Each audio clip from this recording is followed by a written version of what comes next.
Salut tout le monde, bon retour sur Verisme TV. Aujourd'hui, j'ai envie de vous raconter comment j'ai arrêté le café.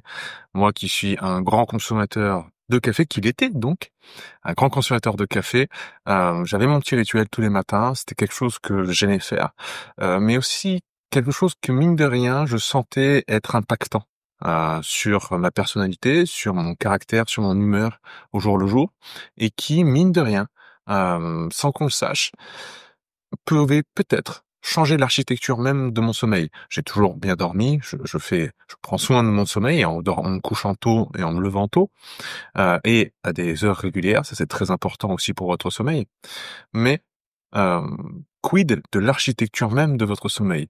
Est-ce que la consommation de café ne va pas perturber des sommeils profonds, comme le sommeil plus léger que vous allez avoir durant la nuit? Eh ben, pour moi, ça c'est un oui. C'est même un grand oui.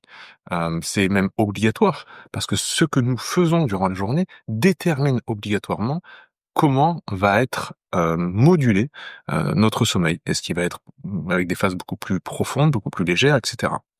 Et donc, euh, je commençais à voir que s'installait une sorte de dépendance par rapport au café. Je me sentais dépendant de ça, c'est-à-dire que si on me disait que demain il y avait plus de café dans la maison, bah franchement ça m'en foutait un coup sur le moral. Ça m'impactait. J'étais pas là à me dire bon bah il y a pas de café, so what? On fera autre chose, on boira autre chose. Non, non. C'était vraiment j'avais besoin de mon café comme d'un attachement. Et c'est dans l'attachement que se cache toute euh, la structure en fait d'un lien de dépendance.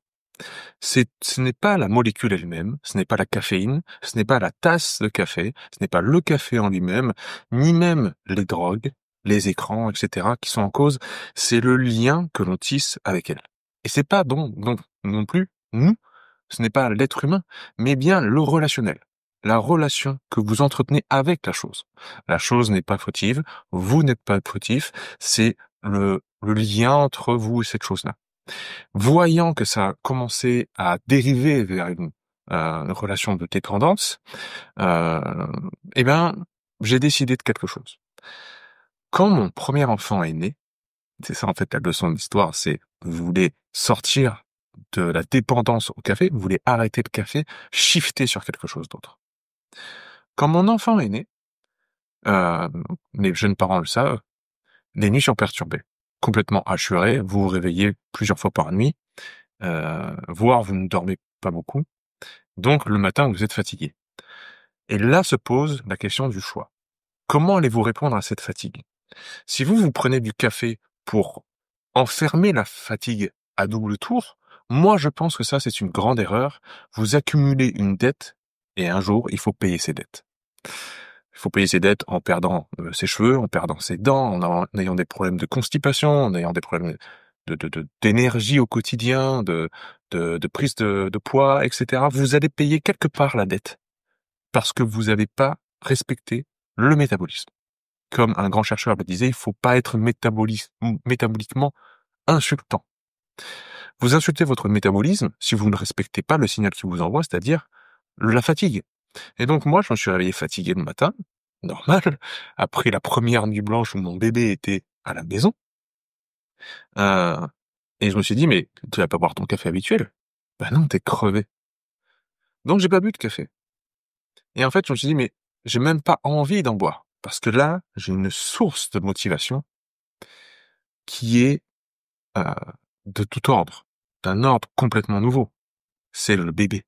C'est être là pour quelqu'un d'autre. J'ai trouvé la cible. Et c'est sur ça que je vais insister aujourd'hui. Vous voyez, le café ne vous donne pas une cible, ne vous donne pas un but. Il vous invite au mouvement. Le café, il appuie très fortement sur les voies dopaminergiques. Il fait sécréter par le corps de la dopamine. La dopamine, ça pousse au mouvement. Ça, comme on pourrait dire, ça motive. Mais c'est plus que la motivation. C'est vraiment le désir de. Mais tant que vous n'avez pas le quoi, le désir de quoi, tant que vous n'avez pas trouvé la cible, en fait, c'est comme un arc que vous avez bandé très fort. Le café va vous aider à bander très fort l'arc. Mais c'est tout. C'est tout. Il ne sait faire que ça. La dopamine ne sait faire que ça. Il faut maintenant que vous sachiez orienter l'arc pour trouver une cible. Et ça, au niveau des neurosciences, si la dopamine on l'associe au désir, Pour ce qui est de trouver la cible et de viser justement, on associe ça plutôt à une molécule qui s'appelle l'acétylcholine. Mais bref, il y a des rôles comme ça. En tout cas, les molécules participent à une certaine forme d'état d'esprit, nous, à notre échelle, au niveau comportemental.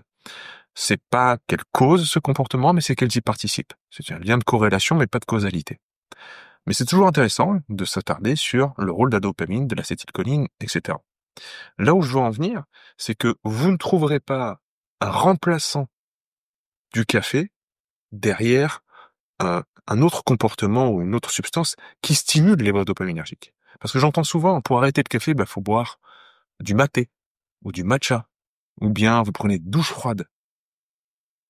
Et pour moi, en fait, ça règle pas du tout le problème, ça. C'est qu'on continue à appuyer sur le bouton de la dopamine avec d'autres pratiques ou d'autres molécules. Mais c'est toujours la même chose. Si vous buvez du thé, du café, prenez une douche froide, vous activez les voies dopaminergiques, les catécholamines, que sont dopamine, noradrénaline et adrénaline, qui vont pousser au mouvement, qui vont pousser à l'action, préparer à l'action et passer à l'acte. Oui, mais dans quelle direction? Et c'est uniquement si le but de ce mouvement, la destination, fait sens pour vous, est important pour vous, et surtout vous nourrit, que là vous allez pouvoir sortir d'une forme d'addiction. Parce que les drogues, pour la plupart, jouent pareil sur les mêmes voies dopaminergiques. Elles demandent en fait la nouvelle dose. C'est comme si bander l'arc n'avait que pour conséquence de vouloir bander l'arc plus fort. Vous voyez ce que je veux dire? Quand on a fini une dose, il y a une petite douleur qui nous invite à prendre une nouvelle dose, plus importante. Ok. Donc il faut trouver la nouvelle cible. Moi, la nouvelle cible, j'ai trouvé, c'est mon enfant, tout simplement. Je me lève le matin, j'ai pas besoin d'une motivation extrinsèque, parce que j'ai trouvé la cible. Et comme j'ai trouvé la cible, le mouvement vers cette cible est automatique. Alors comment on fait? Parce que ma leçon, c'est, si vous voulez sortir du café, si vous voulez sortir d'une addiction, faites des enfants. Mais c'est plutôt trouver un sens à vos actes. Incarner votre vie dans des valeurs, dans des principes qui vous nourrissent. Ne sortez peut-être du nombrilisme, comme je l'ai invité à le faire dans la vidéo qui critiquait un petit peu le développement personnel, qui finalement, au bout d'un moment, n'invite qu'à se regarder et pratiquer la respiration, la méditation, le sport, mais toujours un petit peu quelque chose de assez narcissique au bout d'un moment. Ça, pour moi, ça va être un serpent qui se mord la queue. C'est un cercle vicieux qui risque de s'installer. Faites quelque chose pour le bien commun. Faites quelque chose pour quelque chose qui vous dépasse. Incarnez vos actions dans des choses qui sont plus grandes que vous, pour le bien commun. Et vous verrez que peut-être, c'est pas garanti, vous sortirez d'une dépendance que vous avez au café, par exemple. Voilà, c'était un petit point physiologique sur les comportements addictifs, sur la caféine aussi, le café, parce que j'entends aussi tout et son contraire sur les bienfaits du café. Et on va citer les bienfaits du café en ne parlant que des antioxydants et puis que de la plasticité neuronale qui serait accrue par le fait de consommer de la caféine. Ouais, mais quid de l'expérience? L'expérience vraiment phénoménologique. Qu'est-ce que ça fait d'être surexcité un petit peu comme ça tout le temps? Est-ce qu'on n'aurait pas des bénéfices aussi à passer du temps ailleurs, dans un mode qui est beaucoup plus introspectif, par exemple?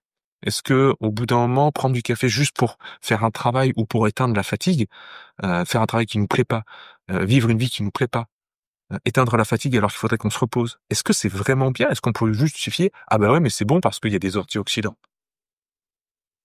Il y a des grands, à mon avis, des grandes zones d'ombre qu'on laisse dans l'ombre volontairement pour justifier la consommation de ces molécules qui sont excitantes. Moi, je le consommais véritablement par goût, par plaisir, mais je me rendais bien compte que ça orientait mon comportement dans un certain mode qui était un petit peu toujours le même, celui de la dopamine, l'entrain, l'action, etc.